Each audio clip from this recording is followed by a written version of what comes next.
Poweris მსოფლიოს წამყვანი კომუნალური კომპანიების გაერთიანების წევრი გახდა.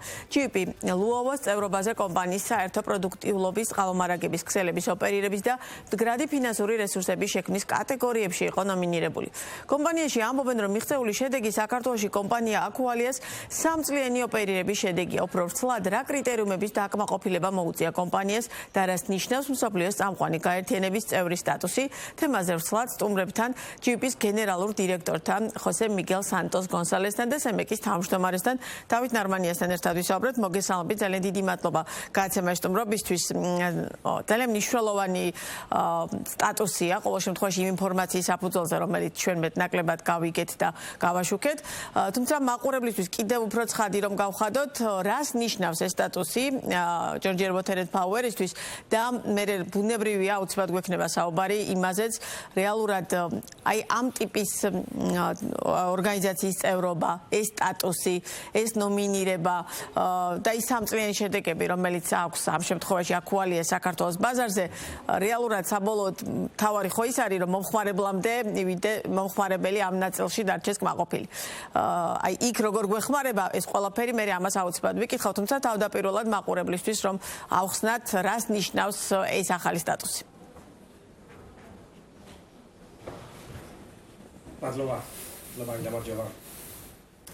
Well, I can say that basically to be part of the leading utilities ფაქტობრივად იმისთვის რომ წამყვანი ორგანიზაციების წევრი იყოთ აუცილებელია რომ უკანასკნელი 3 წლის განმავლობაში კომპანიის მიერ სხვადასხვა მიმართულებით ჩატარებული საქმიანობების აღიარება მოხდეს. რაც ასეც იყო და წელს გლობალური წყლის სამიტზე ხაზი გაესვა დაჩქარებული ინვესტიციების საჭიროებებს წყლის სექტორში. და ეს ხდება იმიტომ, რომ ბევრი ორგანიზაცია მსოფლიოს მასშტაბით იზიარებს ერთსა და იმავე პრობლემას, რაც უკავშირდება ინფრასტრუქტურას, უსაფრთხოების უზრუნველყოფის პრობლემებს, ასევე გარემოზე ზემოქმედების, მავნე ზემოქმედების შემცირების აუცილებლობას, რათა უფრო მდგრადი და ეფექტური გახდეს მთელი სერვისი. მე უნდა ვთქვა, რომ კომპანიამ იმუშავა ყველა ამ მიმართულებით და ის ფაქტი, რომ ჩვენი აპლიკაცია იქნა მიღებული და ახლა უკვე ქსელის წევრები ვართ. გამომდინარეობს იქიდან, თუ რა მიდგომები გამოვიყენეთ ამ უკანასკნელი 2-3 წლის განმავლობაში. ბატონ დავითთან გადავალ კითხვით, რას ნიშნავს SEMEC-ისთვის, როდესაც თქვენ ხართ მარეგულირებელი GVP საქმიანობის და სხვა იმ კომპანიების, რომლებიც მომსახურების ნაწილში თქვენ ერთგვარ დაქვემდებარებაში არ ვიცი ამდენ სწორი ფორმა, მაგრამ რომელთა კონტროლით თქვენ გიწევთ, ხო? რას ნიშნავს ეს სტატუსი SEMEC-ისთვის და ეს არის თუ არა გარკვეულწილად იმის აღიარება, რომ ის ნაბიჯები, რომელიც Georgia Water and Power-მა ამ 3 წლის განმავლობაში აკუალიას შესვლის შემდგომ გადადგა, გარკვეულწილად მეტნაკლები გაუმჯობესებისკენ წავიდა სურათი. სურათი გაუმჯობესებისკენ ნამდვილად წავიდა. ჩვენ როგორც მარეგულირებელი კომისია პროგრესს ვხედავთ, თუმცა იქვე აღნიშნავთ, რომ ეს პროგრესი უნდა გაგრძელდეს და ტემპებს აუცილებლად უნდა მოუმატოთ მომსახურების გაუმჯობესების ნაწილში, რაშიც კომპანიაც მოყვება, რა თქმა უნდა. პირველ რიგში კომპანიამ შემოსვლისთანავე შეცვალა მართვის სტრუქტურა და სტილი, მათ შორის ტექნიკური, ასე ვთქვათ, მიმართულებაც გააძლიერა. პლუს თქვენს ეთერშიც არაერთხელ აღნიშნე და ახლაც გავიმეორებ, რომ გაზარდა ინვესტიციის მოცულობა. როგორც თბილისში, ასევე რუსთავში და მცხეთაში, რაც გულისხმობს იმას, რომ კიდევ უფრო მეტი მოძველებული ინფრასტრუქტურის მოდერნიზაცია უნდა მოხდეს და შესაბამისად ის წვეტები, ავარიები, რომელიც გვაქვს ქალაქში წყალმომარაგებასთან დაკავშირებით, ან კიდევ საკანალიზაციო სისტემის დაზიანებები, ეს ყველაფერი ეტაპობრივად უნდა აღმოიხრას.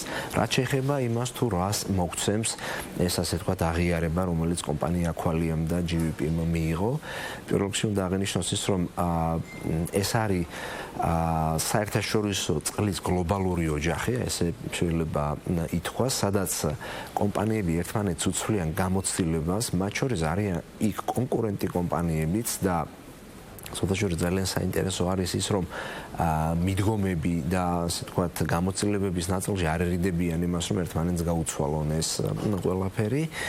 მე პირველად ვესწრებოდი ამ ღონისძიებას, ამ საერთაშორისო ტიპის ღონისძიებას და ჩვენთვისაც როგორც რეგულატორებისთვისაც ძალიან ბევრი საინტერესო რამ მოვისმინე და მივიღე ინფორმაცია და გამოცდილება, მაგალითად ესეთი წამყვანი კომპანიების მიდგომები სხვადასხვა ქალაქებში აქტივების ფლობასთან დაკავშირებით, სისტემების მართვასთან დაკავშირებით, პროგრესთან დაკავშირებით, მათ შორის წყლის ეფექტიანად, ყაირათიანად ხარჯვასთან დაკავშირებით და ყველა მაგ სტანდარტს GVP აკმაყოფილებს?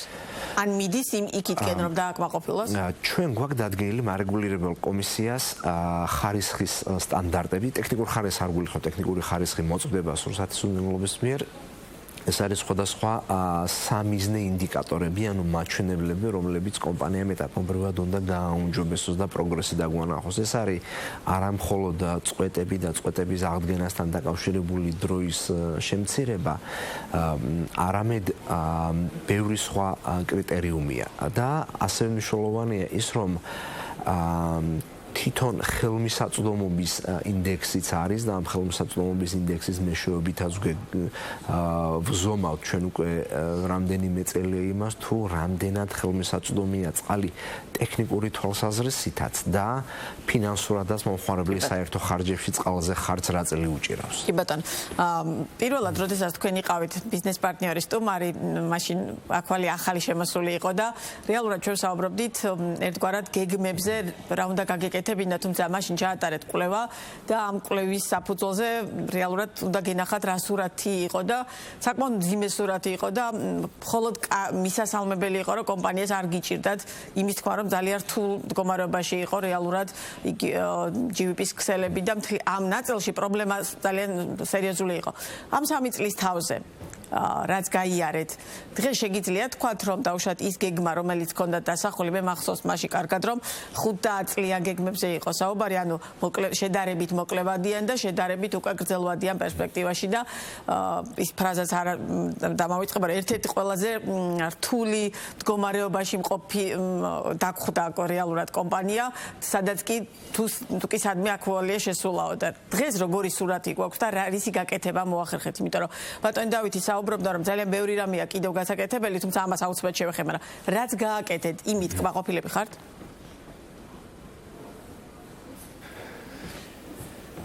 Thank you. გმადლობ შეკითხვისთვის.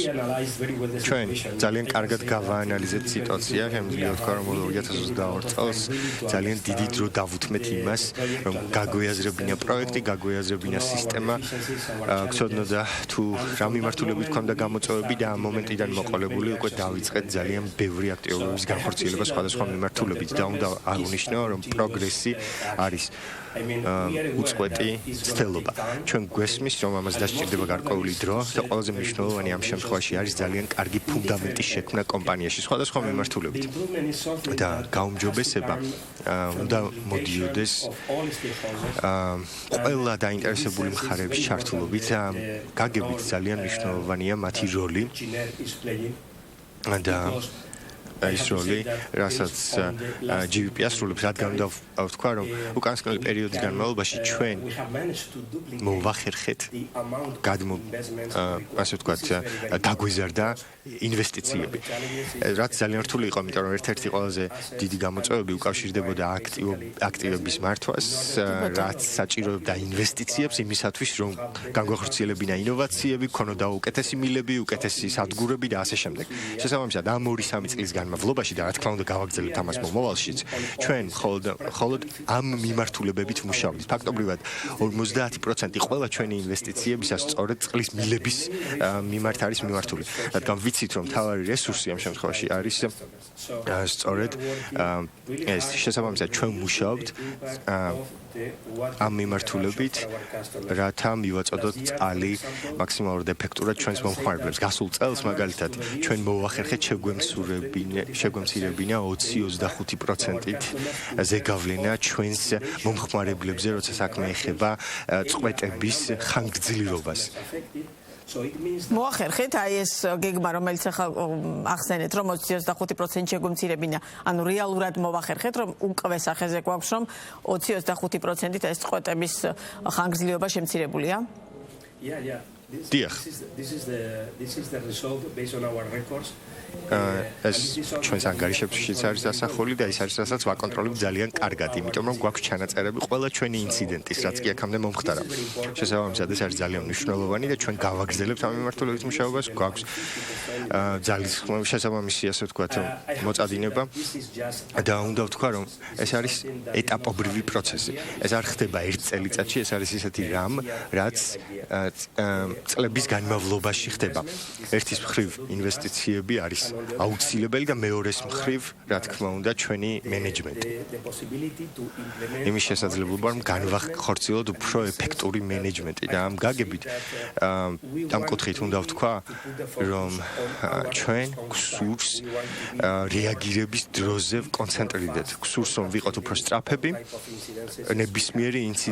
ნებისმიერ ინციდენტზე რეაგირების დროს და ჩვენ ასევე ვიმუშავეთ ამ მიმართულებით 2023 წელს 3 ოპერაციული ცენტრის დანერგვა მოახერხეთ, ასევე რესურს ცენტრების და ვმუშაობთ იმ მიმართულებითაც, რომ არა განახლებადი წყლის გამოყენება შევამციროთ, რაც დაკავშირებულია ინციდენტების რაოდენობასთანაც და ჩვენ მოვახერხეთ, რომ შეგვემცირებინა გაგვეზარდა წყლის მომარაგება რუსთავში ზაფხულის პერიოდში, წარსულში ამ მხრივ იყო გარკვეული წვეტები, მაგრამ წელს მოვახერხეთ ამ წვეტების მეტნაკლები აღმოფხვრა.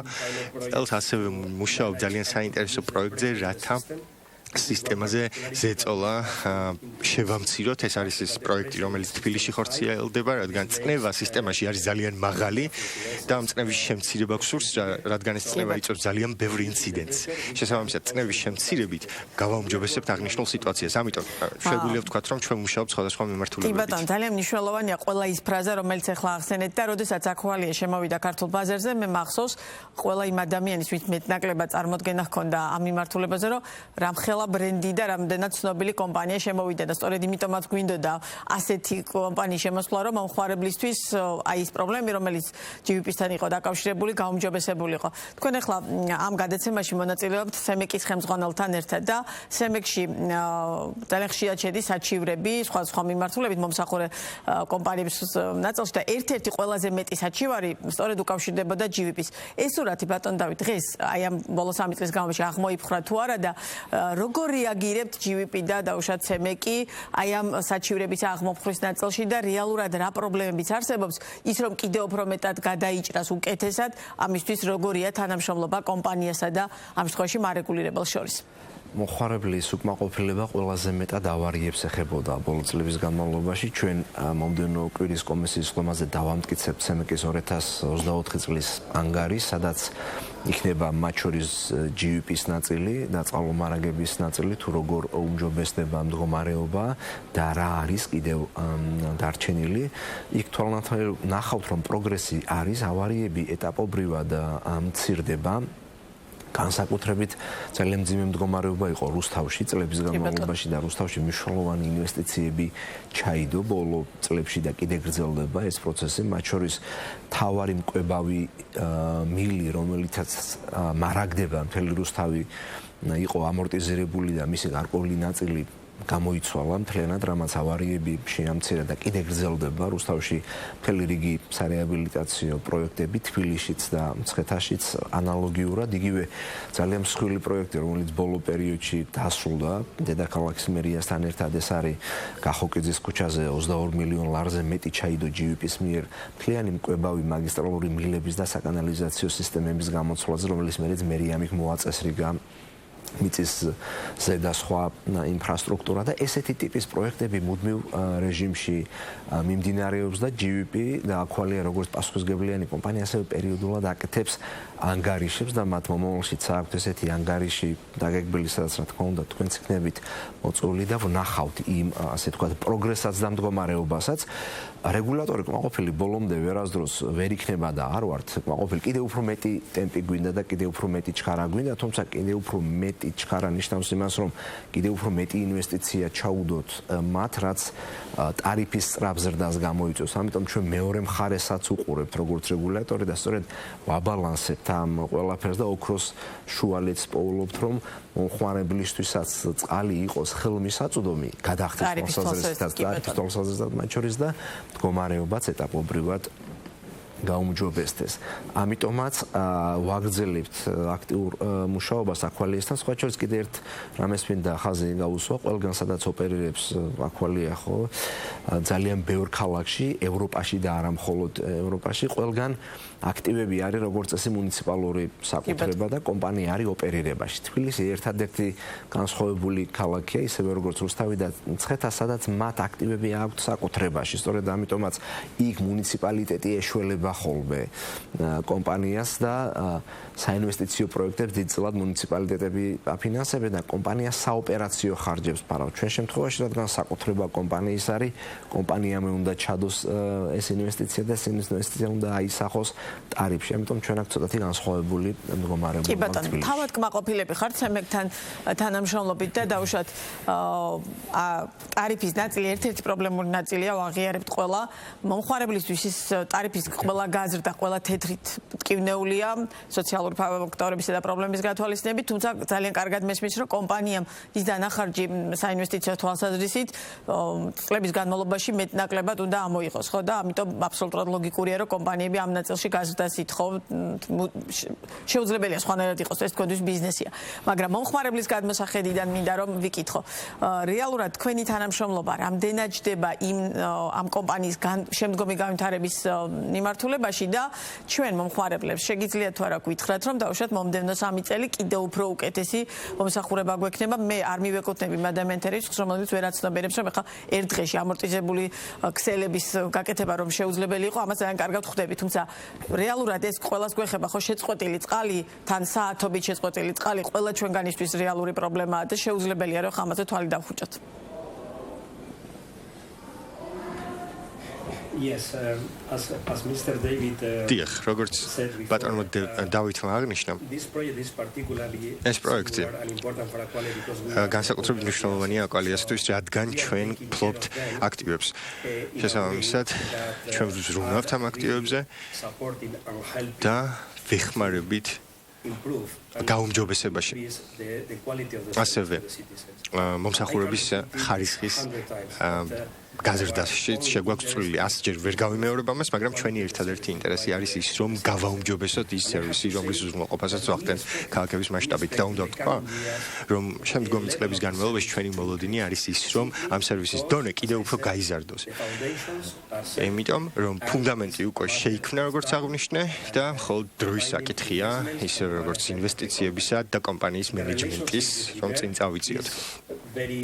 შეიძლება თანამშრომლობას არის ძალიან ნაყოფიერი, უნდა ვთქვა, რომ ეს არის პროაქტიული და მუდმივი დისკუსიები მიმდინარეობს სხვადასხვა მიმართულებით, რაც ჩვენთვის მნიშვნელოვანია.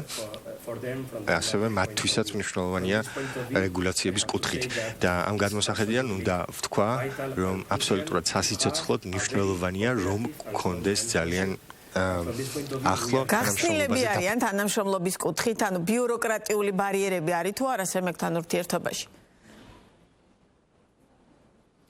Well, we understand that the methodology ჩვენ გვესმის, რომ მეთოდოლოგია, რომელიც არეგულირებელ ორგანოს აქვს, მოიცავს გარკვეულ ბიუროკრატიას, თუმცა